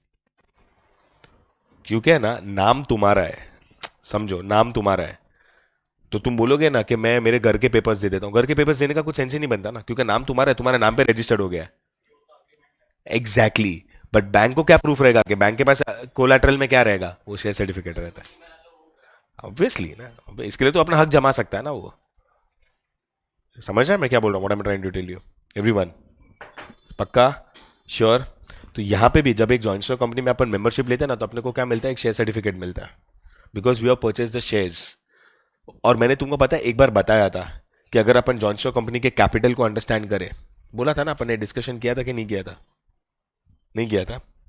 चलो अब मैं समझाता हूँ, एक इंपॉर्टेंट टॉपिक है। उसी के टाइम पे किया था, ठीक है? चलो इसमें मैं बताता हूँ। ये कितना बीच में बेटा, समझो कोई भी ऑर्गेनाइजेशन से, for example upon joint stock company की बात करते हैं, तो उसका जो कैपिटल होता है ना, capital is always in terms of rupees, right? समझो मैंने अपने कैपिटल को 10 लाख रुपीज रखा है, ये मेरे बिजनेस का वैल्यू है। वैल्यू है ना, हाथ में पैसा थोड़ी ना है। तो अपन क्या करते हैं, 10 लाख को है ना अपन डिवाइड करते हैं, ठीक है, इंटू 1 लाख शेयर्स। कितने में? 1 लाख शेयर्स ऑफ ₹10। मतलब ऐसे है ना, मैंने मेरे टोटल कैपिटल को, बिजनेस को ना, ऐसे 1 लाख हिस्सों में डिवाइड किया, और एक एक हिस्से का एक डॉट का भाव कितना है? ₹10। अब समझो मैं कंपनी हूं, मैं कंपनी चला रहा हूं, बरोबर है? ओके। और मेरे कंपनी का वैल्यूएशन इतना है, लेकिन मेरे हाथ में पैसा है नहीं। तो मैं क्या डिसाइड करता हूं, ये 1 लाख में से है ना, मैं 20,000 शेयर्स तुम जैसे लोगों को, जनरल पब्लिक को ऑफर करता हूं। तो जब तुम लोग वो शेयर्स खरीदते हो, बरोबर है, फॉर 10 रुपीज ईच, समझो किसी ने 200 लिया, उसने 500 लिया, उसने 1000 लिया, what ever it is, ultimately मेरे को 20,000 शेयर्स बेचने। 20,000 के सामने मैं 10 रुपीज के हिसाब से दूंगा, तो मुझे कितना मिलेगा? ₹2 lakhs, बरोबर है? और बाकी के जो 80,000 शेयर्स है, वो मैंने मेरे पास ही रखे। मतलब अभी मेरी ओनरशिप कैसी हो गई मालूम है? 80,000 मेरे पास शेयर्स है, और 2 लाख रुपए का मेरे पास कैपिटल है, और लोगों के पास 2 लाख रुपीज के क्या है? शेयर्स है। अब तुमने जब शेयर खरीदा तो तुम क्या बन गए? You become a share holder. और बिकॉज तुमने ओनरशिप में ही कॉन्ट्रीब्यूट किया ना, मैंने मेरी ओनरशिप कम करके तुमको ओनरशिप दी है, और तुमसे पैसा लिया है, इसके लिए शेयर होल्डर को अपन क्या बना देते? ओनर बना देते। बरोबर है? अब समझो ओनर लोग अलग हो गए। अब ये ओनर ने अपने बिहाफ पे लोगों को अपॉइंट किया बिजनेस को मैनेज करने के लिए। किसको अपॉइंट किया है? किसको? डायरेक्टर्स को। बरोबर है? तो डायरेक्टर्स तो तुमको मालूम है, दे आर KMPs। यस और नो? मतलब सबसे ऊपर आते हैं। उन लोग एक जन को और अपॉइंट करते हैं। कौन? एक सेक्रेटरी। पर ये ऑर्डिनरी सेक्रेटरी नहीं है। कौन सा सेक्रेटरी है? Company secretary. समझा? तो एक जॉइंट स्टॉक कंपनी ने एक वॉलंटरी एसोसिएशन है। क्यों? बिकॉज जब ये मैंने बोला ना, शेयर होल्डर्स इन्वेस्टर्स आए और उन्होंने कलेक्टिवली 20,000 शेयर्स में इन्वेस्ट किया, तो दे केम ऑन वॉलंटरी बेसिस ना, and the moment they purchase the shares they became the share holders. मतलब उन लोग मेंबर बन गए। तो खरीदना उनका डिसीजन था, और अगर उनको डिसकंटिन्यू करना तो बेचना भी उन्हीं का डिसीजन होगा। यस और नो? तो it's a voluntary association of persons, बरोबर है, टुवर्ड्स द कैपिटल। बरोबर? कि उन लोग कैपिटल में कंट्रीब्यूट करते हैं, उस पैसे से कंपनी बिजनेस धंधा करता है, और उसमें से जो भी प्रॉफिट निकलता है उसमें से थोड़ा हिस्सा ये शेयर होल्डर्स को भी जाता है। समझा? उस हिसाब से एक जॉइंट स्टॉक कंपनी को बनाया। और कैसा है मालूम है? उसका साइज एंड स्ट्रक्चर इतना बड़ा है ना, कि तुमको अगर बड़े लेवल पे बिजनेस करना है, बड़े लेवल पे एक्टिविटी करनी है ना, तो सबसे सुटेबल फॉर्म ऑफ ऑर्गेनाइजेशन फिर कंपनी बनता है। क्योंकि आप उस बिजनेस को उस लेवल पे लेके जा सकते हो. वन ऑफ द रीजंस क्यों और अब इतने बड़े लेवल पे लेके जा सकते हो मालूम है क्यों? बिकॉज यहां पे अगर मैं मेंबरशिप की बात करूं ना, if I talk about membership, तो मैक्सिमम पे है ना कोई लिमिट नहीं है. There is no limit on maximum membership guys. कोई लिमिट नहीं है. जितने लोगों को आना है ना आ सकते हैं, बस आओ, कैपिटल में कंट्रीब्यूट करो. तो अगर यहां पे कोई लिमिट नहीं है तो तुम्हारा कैपिटल भी बढ़ते जाएगा. और सी, तुम जबरदस्ती कैपिटल नहीं बढ़ाओगे. तुम क्यों बढ़ाओगे? कितना बढ़ाओगे? जितने की तुमको जरूरत है ना.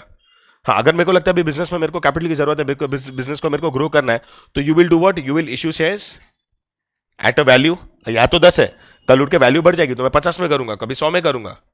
यस और नो? राइट. बिकॉज मेरे बिजनेस उतना वैल्यू डिमांड करता है ना. हर एक प्रोडक्ट है, वो एक एक प्रोडक्ट अपने अपने हिसाब से प्रोडक्ट का डिमांड करता है प्राइस. ये सोनो सेम वेज अगर मेरा कंपनी अच्छा काम कर रहा है तो आज मैंने 10 रुपए में बेचा, बाकी 80,000 मेरे पास है, उसमें से और 10,000 मैं बाद में करूंगा, तब तक मेरे कंपनी की वैल्यू 100 रुपया हो गई पर शेयर, तो मैं 100 में करूंगा. तो क्या है ना, मेरा कैपिटल बढ़ते जाता है और उस कैपिटल के बेसिस में अपने बिजनेस को और मैं बढ़ा सकता हूं. इसके लिए मैंने क्या बोला कि अगर मेरे को अलग लेवल पे, अल्ट्रा लेवल पे अगर बिजनेस करना है ना, तो मेरे को टेंशन नहीं है, क्योंकि मेंबरशिप पे कोई लिमिट नहीं है. और बिकॉज मेंबरशिप पे लिमिट नहीं है तो लोग आते जाएंगे और मैं, मेरे को अगर कैपिटल लगेगा तो मैं उन्हीं लोगों को मैं शेयर्स देते जाऊंगा और उतना पैसा लूंगा. है कि नहीं? एक है ना, रिसेंट में एग्जांपल आया था कि वैल्यू कैसे एडिशन होती है. कौन सी कंपनी थी? आईटीसी कंपनी थी, if I am not wrong. किसी ने कैलकुलेशन दिया था कि अगर तुमने आईटीसी कंपनी में, आई थिंक 1977 का बात है, I am not sure about the year, तब ये आई थी, जब भी आई थी, और उस टाइम पे अगर किसी ने 1,000 रुपए के शेयर्स लिए थे, कितना? ओके. और अगर आज तक 2024 तक वो पकड़ के रखता ना, तो बोनस मिलने के साथ साथ, सब डिवीजन होने के साथ साथ, डिविडेंड अर्न करने के साथ साथ सब सब सब कर लेते ना, तो यही आज 1,000 रुपए का तुमको मालूम है अभी कितना वैल्यू होता?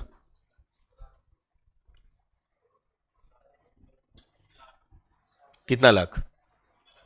50 लाख, 60 लाख, कितना? 700 crore. It would be somewhere near to 760 crores right now, in a span of 1977 से अभी गिन लो कितना, 45 years. Same difference. 45 पकड़ना लमसम, 2 साल कोविड मैंने निकाल दिया, क्यों? तभी तो भाव नीचे गया था. ठीक है, 47 years. है कि नहीं? बट पेशेंस होना चाहिए था कि वो शेयर्स को हाथ ही ना लगाए, बेचे ही ना, तो उसकी वैल्यू इतनी है. चल मैं बोलता हूँ थोड़ा थोड़ा बेच भी लेते ना, तो भी एटलीस्ट 100, 150, 200 करोड़ तो वैल्यू हो जाती. है कि नहीं? मेरे भी एक पहचान में एक बंदा है, अभी तो बड़े अंकल 90+ है, तो उन्होंने 81 में 82 में कोई तो एक कंपनी के अगेन 1,000 रुपए के शेयर्स लिए थे, और उनको पता ही नहीं था कि वो शेयर्स एग्जिस्ट करते, कंपनी चलती कि नहीं. हाँ, मतलब किसी ने बोला था, उन्होंने जबरदस्ती कहा. ही वॉज नॉट दैट रिच, मतलब उनको 1,000 रुपया भी इधर लगा था कि भाई 1,000 रुपया मेरे को बोल रहा है, वो क्या था, मान सम्मान में कर दिया इन्वेस्ट. लास्ट जब मैंने उनसे बात की थी ना 2019 में, तो उन्होंने मेरे को बताया था कि शेयर है क्या, चालू है क्या कंपनी, क्योंकि वो निकालते हैं ना घर वीर में से, किधर अंदर पड़ा पड़ा रहेगा सर्टिफिकेट. तो मैंने देखा यार ये 100 शेयर्स है, 10 रुपए का एक शेयर है. फिर मैंने कंपनी में जाया, उसको डीमैट करवाया, मतलब कन्वर्ट करवाया, तो वो सब सब डिवीजन करके, बोनस करके, कुछ करके ना 2,140 या 170, आई एम नॉट श्योर, अपन 2170 पढ़ते, इतने शेयर्स हो गए थे. ओके. और एक कंपनी का शेयर का भाव कितना था मालूम है? 10 रुपए का शेयर 1981 से लेकर अभी तक कितना हो गया देख लो. और उनके 100 शेयर कितने बन गए थे? 2,170 या 140, आई एम नॉट श्योर, इतने शेयर्स हो गए थे. The value was more than 67 lakh rupees. वो बंदे को समझा ही नहीं, बोलता बावला हो गया, तो मेरे पास 60 लाख के, 65 लाख के शेयर्स पड़े. मिला हाँ. और डिविडेंड उन्होंने एक भी बार क्लेम नहीं किया, बिकॉज जो शेयर्स को उन्होंने डिमैट करवाया नहीं था, उनको मालूम नहीं था अकाउंट में पैसे जा रहे कि नहीं जा रहे, क्योंकि डिविडेंड का अमाउंट है ना, कंपनी 7 साल तक संभाल रखता है. फिर भी तुम अप्लाई करोगे ना तो तुमको मिलेगा फ्यूचर में, बट वो मगजमारी करना है. मैंने वो चेक किया, इट्स ओके. मेरा भी कल एक ऐसा ही ब्रेसलेट टूट गया, हैपेंस. तो मैंने देखा ओवर द ईयर्स कितना डिविडेंड दिया है, तो ओवर द ईयर्स उनका डिविडेंड ही खाली कुछ 7-7.5 लाख रुपए का गया है अभी तक. 7.5 लाख रुपीज का डिविडेंड. मैंने उनको बोला क्लेम करो, बोलता जानने मैं इतनी मगजमारी क्या, 85 में हूँ अभी, अभी तो 90+ है. अगर वो भी मेहनत करे और ये गिन लो तो अभी तो थोड़ा नीचे भी आ गया है शेयर्स का प्राइस, ठीक है, बट तभी एक कंपनी था जीएमएम फॉडलर करके, उनको मालूम ही नहीं था। समझ रहा है? तो ऐसा होता है कि वैल्यू जब बढ़ती है तो प्राइस भी बढ़ेगा ना, कंपनी का कामकाज बढ़ता है, कंपनी गुडविल बढ़ता है, every value adds to the value of the shares. इसके लिए ना कंपनी बहुत बड़े लेवल पे काम करता है। और कैसा है, कंपनी को रजिस्टर करना पड़ता है, जैसे अपन ने सोसाइटी को रजिस्टर किया वैसे ही कंपनी को रजिस्टर करना पड़ता है, और कंपनी बहुत सारी एक्टिविटीज अंडरटेक करता है। तो वही बात है ना कि कंपनी में अगर एक्टिविटीज करनी है, कंपनी की एक्टिविटीज फुलफिल करनी है, तो बाकी लोग तो क्या है, कंपनी में रह के काम करते हैं, लेकिन कंपनी का काम कौन करता है, फिर वो सेक्रेटरी को करना पड़ता है। And every joint stock company जो हमारे कंट्री में एग्जिस्ट करता है, it is under the what, it is under the companies act. बरोबर है, यस और नो? ये तो मैंने आपको बोला था, कंपनीज एक्ट 2013। और कंपनीज एक्ट 2013 तुमको बोलता है कंपलसरी हर एक जॉइंट स्टॉक कंपनी में एक सीएस फुल टाइम या पार्ट टाइम काम करना ही चाहिए। Most of the times full time ही रहता है, अगर छोटे मोटे लेवल पे कंपनी रहेगा तो पार्ट टाइम सीएस चलेगा, but no company can exist without the services of a secretary. और ये कंपनी सेक्रेटरी बनने के लिए तुम्हारा मिनिमम क्वालिफिकेशन क्या होगा, you need to be a member of ICSI. समझा? और ये one of the most important person होता है कंपनी का, direct institute of company secretaries in India. वो है ना, आईसीआई है किसका, institute of chartered accountancy of India या चार्टेड अकाउंटेंट्स ऑफ इंडिया। वैसे आईसीएसआई फॉर सीएस, वो उसका गवर्निंग इंस्टीट्यूट है। उसमें जब तक आपको मेंबरशिप नहीं मिलती है, जब तक तुम सीएस की एग्जाम फाइनलाइज नहीं करते हो, फुलफिल नहीं करते हो या कंप्लीट नहीं करते हो, पास नहीं होते हो, तब तक तुमको सीएस की डिग्री मिलेगी नहीं। और सीएस की डिग्री मिली नहीं तो तुम as a company secretary practice नहीं कर सकते। समझा? तो एक चीज अपने को आज समझ के गाइस, जॉइंट स्टॉक कंपनी एक इंपॉर्टेंट फॉर्म ऑफ बिजनेस है, और वो इंपॉर्टेंट फॉर्म ऑफ बिजनेस के साथ साथ वो बिजनेस में जो एक इंपॉर्टेंट इंसान है, कौन, सेक्रेटरी भी बहुत इंपॉर्टेंट है। हाँ या ना एवरीवन? पक्का? चलो देख लेते हैं अपन everyone. So a joint stock company is what, it's a form of an organisation which is considered to be the most suitable when it comes to undertake activities at a large scale. Yes और no? Large scale में undertake करने के लिए सबसे important and सबसे बोलते हैं ना सुटेबल फॉर्म ऑफ ऑर्गेनाइजेशन कौन सा है, joint stock company. Now a company secretary is considered to be one of the most important KMPs. Why? Because अगर वो नहीं रहेगा ना तो कंपनी के जितने भी काम है ना वो कोई नहीं कर पाएगा, क्योंकि वो सेक्रेटरी के पास ही क्वालिफिकेशन है, सेक्रेटरी के पास ही पावर्स है, और सेक्रेटरी के पास ही वो दिमाग है कंपनी के सारे काम करने के लिए। The other people would be qualified, the other people would be educated, but they do not know how to undertake the certain activities on behalf of a company. वो तो जब आप एक सीएस बनते हो, आपके पास वो क्वालिफिकेशन आती है ना, उसके बाद ही आप क्या बनते हो, थोड़े बहुत नॉलेजेबल और एक्सपीरियंस बनते हो वो काम करने के लिए। So that work will be the responsibility of a secretary, and that is why it is compulsory for every company to have a full time और अ पार्ट टाइम सेक्रेटरी। समझा? Okay. Now appointment, a company secretary is appointed right from the company's formation. अभी है ना, तुमको एक additional information देता हूं, दिमाग में रखना। देखो ऑब्वियसली मैंने ये भी एक बार तुमको बताया था, तुमको याद रहेगा तो अच्छा है, कि किसी ना किसी के तो दिमाग में आना चाहिए ना कंपनी चालू करने का। किसी ना किसी के तो दिमाग में आना चाहिए कंपनी चालू करने का। Someone should conceive that idea to form a company, yes or no? Can anyone tell me the person who conceives that idea to form a company is called as what? Better word था, मैंने एक बार बोला था तुमको, वापिस उधर ही अटक गए, एंटरप्रेन्योर और फाउंडर पे अटक गए। एक्चुअली उसको एक टेक्निकल वर्ड दिया गया है। वेल डन, तेरे दिमाग में था ये है, बरोबर है कि नहीं? That person is called as a promoter. Everyone उसको प्रमोटर या प्रमोटर्स बोलते हैं। They take up the responsibility of the formation. और मैं क्या बोलता हूं मालूम है, प्रमोटर्स के तो दिमाग में आ गया, उनको तो मालूम है क्या करना है, लेकिन उनको वो काम पूरा करने के लिए, ये पूरा का पूरा फॉर्मेशन वगैरह करने के लिए सेक्रेटरियल सपोर्ट लगता है। तो तुमको मालूम है, अपन बोलते कि कंपनी सेक्रेटरी है, कंपनी सेक्रेटरी कब बनता है, जब कंपनी बन जाती है। इधर तो कंपनी बनी भी नहीं है, उसके पहले ही तुम सेक्रेटरियल सपोर्ट लेते हो। तो even before the formation of a company, a person is appointed as a secretary, and you know that person who is undertaking the responsibility as a secretary of a company which is to be formed is called as what?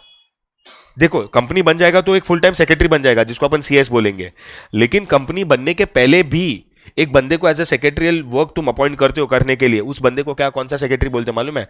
That person who is appointed as a secretary for the formation और during before the formation of a company is called as a pro tem secretary. कौन सा? Pro tem. और pro tem secretary को कौन appoint करता है? Promoters करते हैं, क्योंकि कंपनी बनी नहीं है ना, तो कंपनी कैसे अपॉइंट करेगा guys? Company will not be able to appoint the secretary. The people who have conceived that idea, and they need the support of the secretary, right, to undertake certain secretarial responsibilities. So that person is to be appointed by the promoters. हाँ, फिर एक बार company बन जाएगा ना, उसके बाद तो secretary company के नाम पे अपॉइंट होगा, क्योंकि अभी तुमको सीएस चाहिए. Now you do not need a pro tem. Why? Because company form हो चुका, और अभी तो it's mandatory to have a full time secretary. तो बाद में जो सेक्रेटरी को अपॉइंट करते हैं ना, वो कौन होते हैं? वो कौन अपॉइंट करता है उसको? प्रमोटर अभी होंगे ही नहीं. प्रमोटर का काम था कंपनी बनाने तक. कंपनी बन गई ना, उसके बाद प्रमोटर्स का कोई रोल नहीं होता. प्रमोटर्स एक रोल ले लेते हैं ऑर्गेनाइजेशन में. दे would B appointed bye by board of directors. किधर गया? लिखा था मैंने बीओडी. समझा? तो फॉर्मेशन के टाइम पे जो अपॉइंट करता है उसको, वो कौन है? प्रमोटर्स. और वो सेक्रेटरी को क्या बोला जाएगा? Pro tem secretary. और appointment, I mean company form होने के बाद जो अपॉइंटमेंट करेंगे, वो पहली बात तो कौन करेंगे? Board of directors. और सेक्रेटरी को क्या बोला जाएगा? क्लियर है? यस और no? Right. It's appointed right from the time of the formation, okay, to look after the various aspects. बरोबर है? It's under the control of the BOD. बरोबर ना? वो बीओडी के अंडर ही आता है वो. बरोबर. बट ये अपन फॉर्मेशन के बाद की बात कर रहे हैं, ठीक है ना? Now, the appointment of company secretary is as per the Companies Act 2013. Now, Companies Act 2013, I mean, sorry, company secretary is included in the definition of KMPs. Now, the concept of KMPs upon 6th chapter में पढ़ेंगे, ठीक है? But इतना समझ लो कि the board of directors cannot look after the day-to-day activities of the organization, but to make sure that the day-to-day activities and functions of the organization are undertaken significantly and appropriately, then that responsibility is put on the shoulders of the secretary. देखो, I think ये भी मैंने आपको बोला था कि directors लोग सब सोचते हैं क्या करना है, कैसे करना है, कौन करेगा, कैसे करेगा, सब कुछ. तो that they plan it in the meetings. मतलब उन लोग बोर्ड मीटिंग में डिसाइड कर लेते हैं अपनी एक्टिविटीज में अपन ये करेंगे, कंपनी रिलेटेड अपन ऐसे काम करेंगे, ये पूरा करेंगे, ऐसे ये करेंगे, सब कुछ. बट एक बार कंपनी, आई मीन डायरेक्टर्स ने ये सब कंपनी रिलेटेड सब सोच लिया ना, पर उसका इंप्लीमेंटेशन एंड एग्जीक्यूशन अच्छे से हो रहा है कि नहीं हो रहा है, वो किसका रिस्पॉन्सिबिलिटी है? सेक्रेटरी का. एक्चुअली तुम देखने जाओ ना, तो ऑर्गेनाइजेशन में से 3 लेवल्स होते हैं, ठीक है? ऐसे ना 3 लेवल्स होते हैं. कौन कौन से? Top, middle and lower. तो टॉप में ना ये सब होते हैं: board of directors, chairman, managing director और केएमपीस. तो उन लोग क्या करते हैं मालूम है? कंपनी के बारे में सब कुछ सोचते हैं, क्या करेंगे, कैसे करेंगे, ये वो. बरोबर है? इधर मिडिल लेवल में कौन होते हैं? सब मैनेजर्स होते हैं. कौन से manager? Departmental manager, sales manager, finance manager, purchase manager, etcetera. और सबसे लोअर में कौन होते हैं? Employees, workers, supervisor, superintendency. वो तो इनका काम है प्लान करना, इनका काम है इंप्लीमेंट करना, इनका काम है एग्जीक्यूट करना. तो प्लानिंग से लेके इंप्लीमेंटेशन से एग्जीक्यूशन से लेके एक इंसान जो कॉमन होता है ना तीनों में, वो कौन होता है? क्योंकि वो प्लानिंग के टाइम पे भी रहता है, इंप्लीमेंटेशन के टाइम भी इनको ऑर्डर देता है, और जब इन लोग काम करते हैं और इन लोग अच्छे से कर रहे कि नहीं कर रहे, तो ये सुपरवाइज भी करता है. अब मैंने सोच लिया क्या करना है, तू मैनेजर है, तो तू, मैं तेरे को बोलूंगा तेरे डिपार्टमेंट का ये काम है, तो तू समझ लेगा, बरोबर है. और फिर तू तेरे नीचे एक टीम को अपॉइंट करेगा, और तू जैसे तेरे को टॉप वाले ने बोला है काम करने का, ऐसा ऐसा ये तेरे डिपार्टमेंट का रिस्पॉन्सिबिलिटी, तू उसको अंडरस्टैंड करके तेरे नीचे के लोगों से तू काम करवाएगा. तो तू उनके ऊपर रिस्पॉन्सिबिलिटी इंप्लीमेंट कर रहा है, और बाद में उन लोग जब वो काम पूरा करते हैं तो इंग्लिश में उसको बोलते हैं मैंने एग्जीक्यूट किया. तो प्लानिंग, इंप्लीमेंटेशन, एग्जीक्यूशन. तो ये तीनों टाइम पे सेक्रेटरी का रोल रहता ही रहता है. समझा? वो काइंड ऑफ ऑलराउंडर है. It is like a secretary is omnipresent for every activity of the organisation. समझा? एवरीवन? पक्का? नाउ क्वालिफिकेशन तुमको मालूम है, according to section 203 of the companies act 2013, it is mandatory for every company to have a secretary, but has to be a member of the ICSI. समझा कि नहीं समझा all of you? पक्का? Sure? 100%? ये थोड़ा इंपॉर्टेंट है, ये यहां से थोड़ा आइडिया लेना स्टार्ट करो तो अपने को आगे का जब चीजें ना इजी हो जाएगी. Do you understand? मेरे को बताओ, किसी के भी माइंड में कुछ कंफ्यूजन है क्या इसको लेके? कोई भी ऐसा रैंडम क्वेश्चन भी है क्या सेक्रेटरी ऑफ अ कंपनी को लेके, या कंपनी को लेके, या कंपनी की एक्टिविटीज को लेके, या कंपनी एक्ट को लेके? बोल.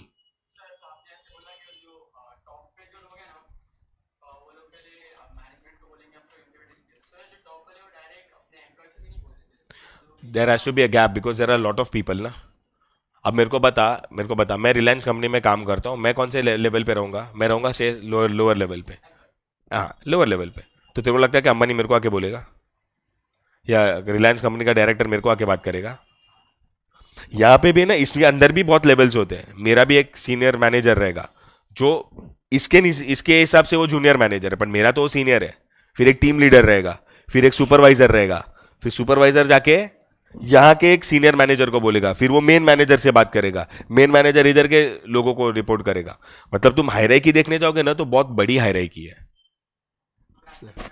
रैंक वाइज नहीं होता, हायरार्की वाइज होता है, मतलब पोजीशन के हिसाब से होता है. फिर लोग बोलते हैं ना मेरे को प्रमोशन मिला, तो यहाँ से जूनियर लेवल से मैं सीनियर लेवल पे गया, सीनियर लेवल से टीएल पे गया, टीएल से मैं सुपरवाइजर के लेवल पे गया, ऐसे. So that is how you get promotion.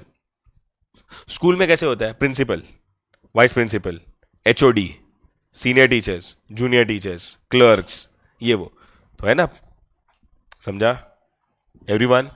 और किसी को कुछ पूछना है, anything related to the company, anything, secretary, company, functioning, कुछ भी. पक्का? Sure? Right, a minute to you. Secretary of a joint stock company पढ़ो फास्ट.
फास्ट.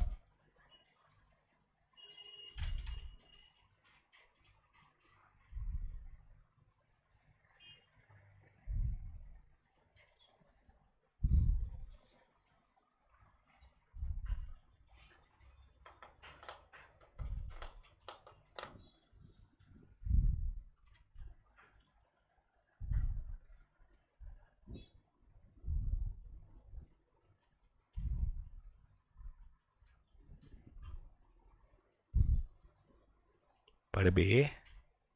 हो गया? शाबाश. डन. चलो अभी लास्ट जाते हैं, वो तो इजी है. कौन सा? Secretary of. देखो हमारे गवर्नमेंट में, हमारे कॉन्स्टिट्यूशन में बहुत डिफरेंट डिफरेंट डिपार्टमेंट्स हैं, और वो भी दो लेवल्स पे. मतलब एक होता है स्टेट लेवल पे और एक होता है सेंट्रल लेवल पे. बरोबर है? यस और नो?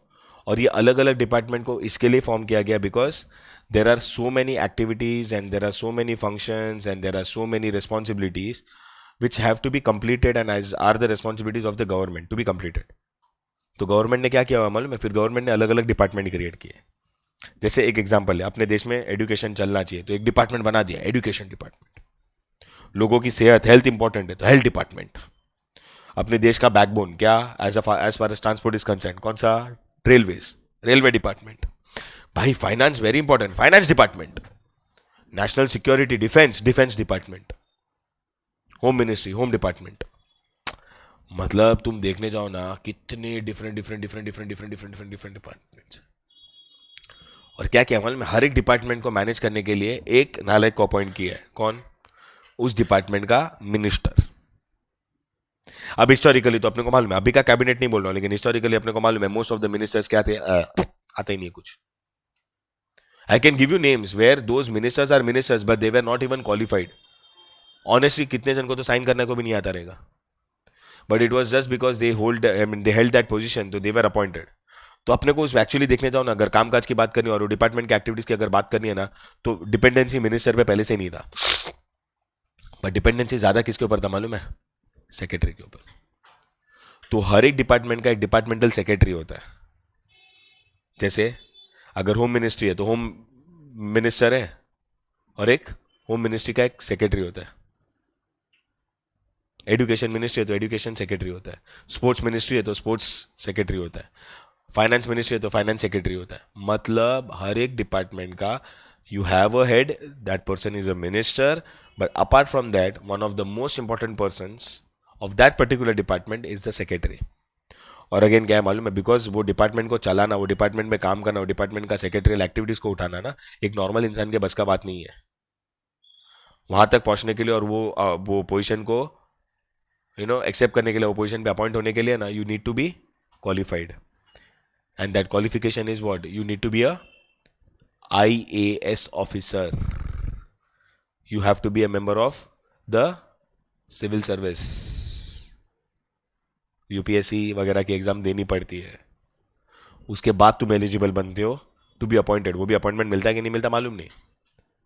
इसके लिए तुमको पता है, कोई अगर यूपीएससी एग्जाम क्रैक करता है ना, तो उसका नाम हेडलाइंस में आ जाता है कि this person has scored the maximum marks in the UPSC exam. It is the toughest exam in India. इसके लिए जब वो 12th फेल मूवी आई थी ना, तुमको समझ जाना चाहिए था कि वो मूवी में वो कितना एफर्ट लेता है, कितने घंटे पढ़ाई करता है, एक एक मिनट का हिसाब देना पड़ता है. ये नीट वीट कुछ नहीं है. When it comes to UPSC, नानी दादी परदादी परनानी सब याद आ जाते हैं. बल भले लोग हैं ना, इंटरव्यू क्रैक करते हैं, बस फाइनल्स तो क्लियर नहीं करते. इंटरव्यू क्रैक करना ही बहुत मुश्किल होता है. ओके नहीं सॉरी, इंटरव्यू तो लास्ट होता है. यूपीएससी क्रैक नहीं करते, इंटरव्यू तो पहुंचते ही नहीं उन लोग. क्योंकि एक बार यूपीएससी क्रैक कर लिया ना, उसके बाद तुम्हारा इंटरव्यू होता है. वो मूवी देखा है 12th फेल? उसमें कैसा वो लास्ट में 5 जन के सामने बैठता, कैसा माहौल क्रिएट करते हैं. अरे भाई फट जावे, बल बलो इंसान की फट जावे. और कैसा है मालूम है तुमको, बहुत ऐसा ध्यान देना. मैं एग्जांपल दे सकता हूं बिकॉज आई हैव. कुछ भी पूछते हैं. अभी अगर तूने तेरे सीवी में लिखा ना, आई हैव, लाइक इंसान नॉर्मल में लिख देता ना, क्या हॉबीज, क्या म्यूजिक, ट्रैवलिंग, स्पोर्ट्स, फ्रेंड्स, ऐसा कुछ भी लिखते हैं. तो अगर तुमने लिख दिया ना ट्रैवलिंग, समझो एग्जाम्पल, तो ट्रैवलिंग को लेके चालू कर देंगे. अच्छा ट्रैवलिंग, सो ट्रैवलिंग करने के लिए तो अपन ट्रांसपोर्ट यूज करते हैं. तो you tell me which is the oldest transport, कब से स्टार्ट हुआ था, कौन ये मिनिस्टर थे तुम्हारे, पहला ये कहाँ से स्टार्ट हुआ था, ये किधर गया था. कुछ भी बलता रेलेवेंट. तुम्हारा ट्रैवलिंग में इंटरेस्ट है ना, तो पता तो होना चाहिए. हाँ, इसके लिए एक इंसान नहीं होता ना, वहां पे पैनल होता है. उनको भी मालूम है ना कि कौन सा क्वेश्चन सिलेक्ट करना. And that is why you are made to sit in front of a panel. Panel का मतलब ये होता है उन लोग अलग अलग बैकग्राउंड के लोग होते हैं. मेरे को पता है, मेरी एक फ्रेंड थी, उसने यूपीएससी का एग्जाम दिया था और वो इंटरव्यू भी क्रैक की थी.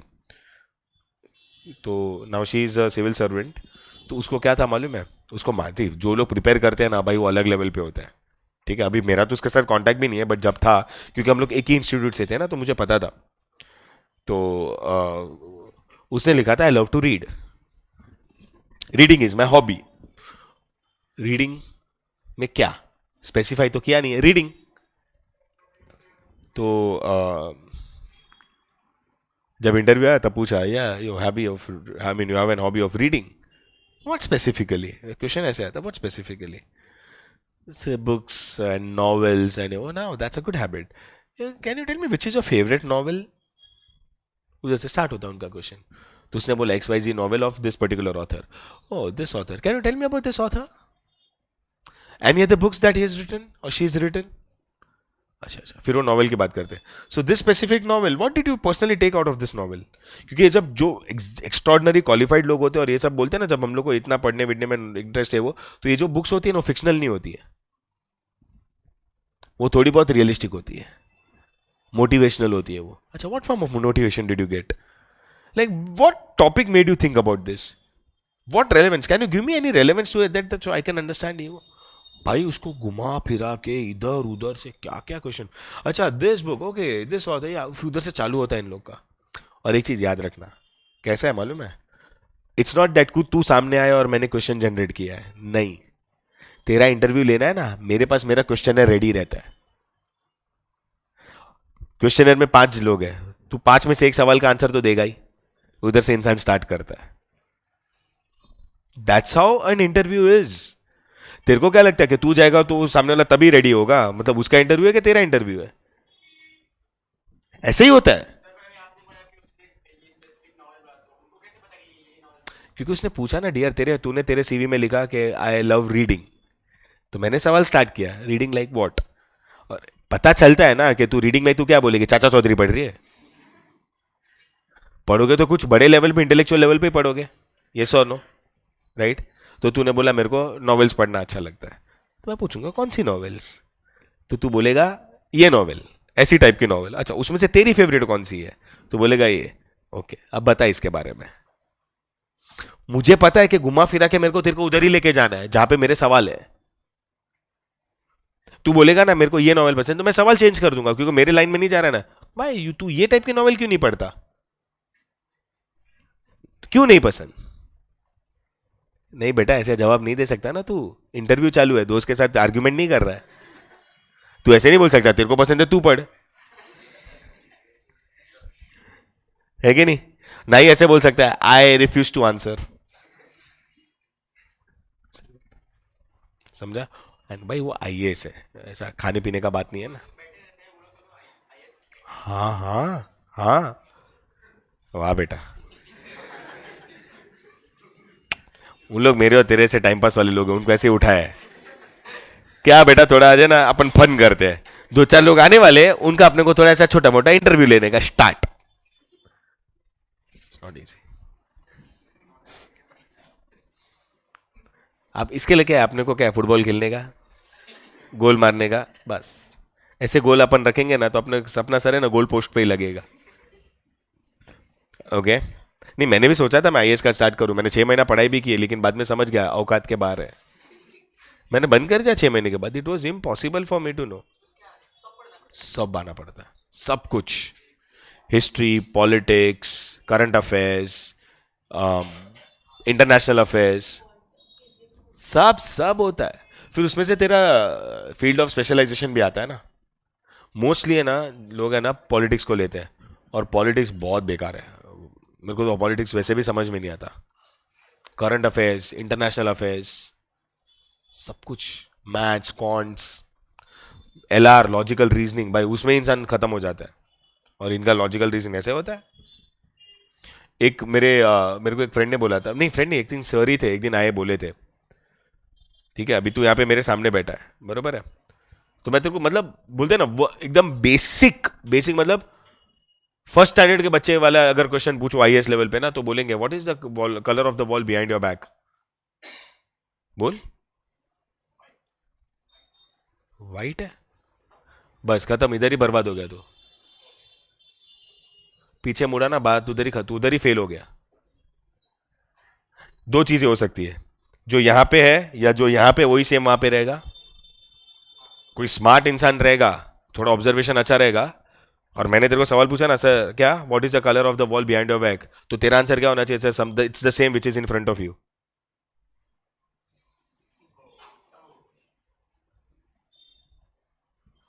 मेरे को तो दूर देखना पड़ेगा ना सर, आपके तो सामने ही है, देख लो। अंधा है। एक बताता हूँ, एक में ऐसा होता है, कुछ ऐसा करेंगे, तेरा इंटरव्यू चालू रहेगा, ऐसा करेंगे और फिर कुछ करके अरे ऐसा फेंक देंगे ऐसा नीचे, ओह काइंडली, अरे ऐसा करेंगे, ये हाथ करेंगे, बोलेंगे नहीं पिकअप, ये करेंगे, तू झुका ना, खत्म। प्यून वाले काम क्यों कर रहा है? इंसान करता है, इंप्रेशन जमाना है ना, और नहीं गिर गया मैं बॉस को इंप्रेस करूँ।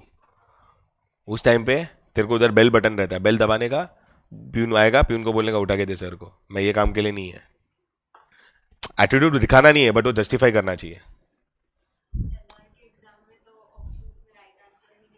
हाँ, नोटा।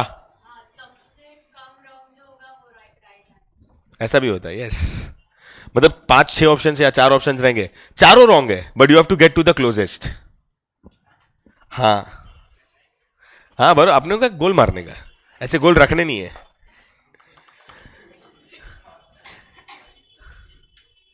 वो लोग बने ही वैसे रे, उनका दिमाग ही वैसा है, 16-16 घंटा पढ़ाई करते रहते बे। हाँ, 16 hours of studies, 5 hours of sleep, 2 hours of personal time, 1 hour of refreshment. इतना इतना उनका डेली स्केड्यूल होता है। नहीं मरते ना, क्योंकि इतनी मेहनत करने के बाद जो उनकी जिंदगी होती है ना वो जन्नत होती है। बाद में अपन आगे के जो 20-25-25-40 साल है ना, वो उन लोग मजे करते हैं, और अपन, हाँ, गवर्नमेंट की तरफ से गाड़ी मिलती है, ऊपर लाल बत्ती मिलती है, सोच ले, घर मिलता है, और क्या चाहिए बोल, बीवी खुद से ढूंढनी है।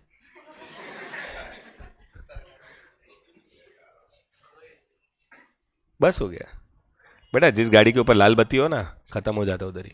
कोई तुमको, देश का कोई इंसान तुमको रोक नहीं सकता ना। You have access to everything. देखा नहीं है कभी आईएएस ऑफिसर कोई सीरीज वगैरह देख ना, एक काम कर, एक सीरीज देख एस्पिरेंट्स करके, मस्त है, यूट्यूब पे मिल जाएगा, एस्पिरेंट्स करके 2 सीजन आया उसका। एनीवेज, सो यहाँ पे जो इंसान है वो कौन है? एक आईएएस ऑफिसर कंपलसरी है. Without having the qualification of an IAS you will not be able to be appointed as a secretary of a government department.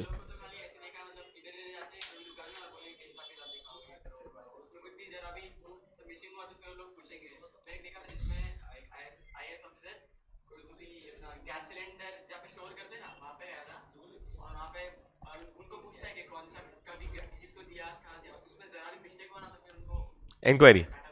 Inquiry. तुम्हारे पास पूरा हक होता है सब कुछ चेक करने का, सब कुछ देखने का. चलो एवरीवन जाते हैं. So government departments are those departments which are working under the various ministries and at the state and the central level.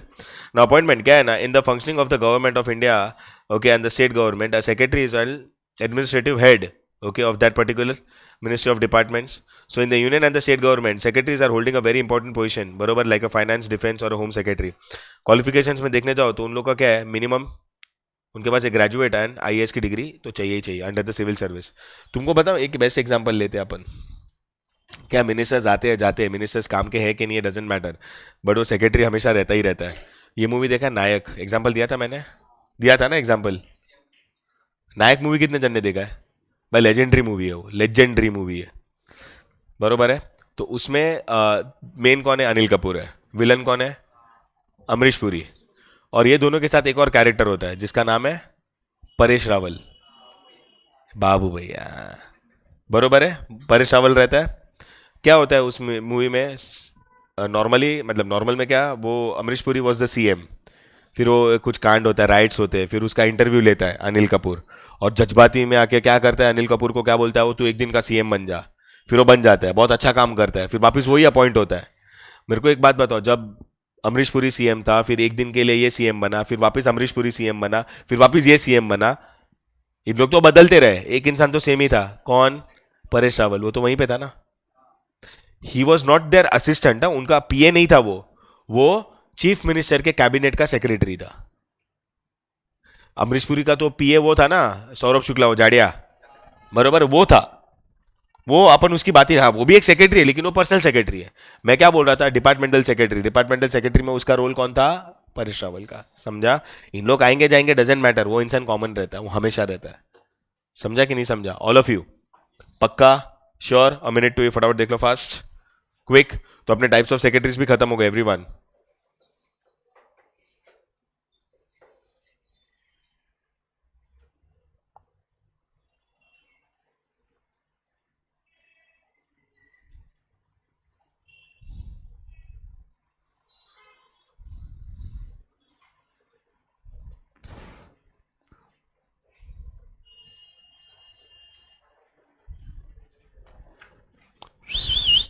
Fast discussion, आवाज नहीं. आज कॉलेज है कि छुट्टी है ना?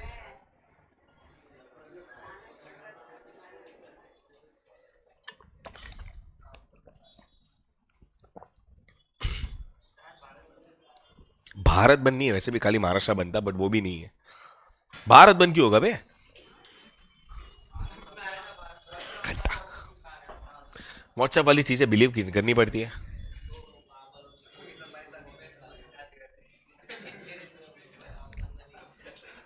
हाई कोर्ट ने बोल दिया, महाराष्ट्र हाई कोर्ट ने, कि कोई बंद बंद ऑब्जर्व होगा नहीं. देख, सब दुकान उकान भी इन लोग ने ऐसे तो बंद रखा है, बट ये थोड़ी देर में सब खुल जाएंगे. ये तो क्या है, लोकल वालों का डर है. लोकल ये जो रहते हैं ना, मिनिस्ट्री लेवल वाले, शिवसेना वाले, एमएनएस वाले, उन लोग के डर से उन्होंने बंद रखा है. बाकी गवर्नमेंट ने बंद रखने बोला ही नहीं. कॉलेज वाले सब स्टार्ट है. बोलता है तुमको प्रोटेस्ट करना है, साइलेंट प्रोटेस्ट होगा. दंगा वंगा किया तो ना बजा देंगे. ये रेल वेल रोको ये सब नहीं भाई. क्या बेकार था यार वो बदलापुर वाला उस दिन, क्या हालत था यार. इनको लगता है कि भाई अपन इतने नवरे, दूसरे लोगों की है ना बैंड बज जाती है. और कितना अभी भी टाइम पे नहीं हुआ है, बोलो वो ट्रेन. अभी भी उस दिन का जो प्रॉब्लम हुआ है ना, अभी तक खत्म नहीं हुआ. कल रात को मेरा लेक्चर 8:30 बजे खत्म हुआ, मैं मांडू में था, एंड मेरे सामने मतलब इंडिकेटर पे 8:38 का ट्रेन था शायद, 9:03 को आया वो ट्रेन.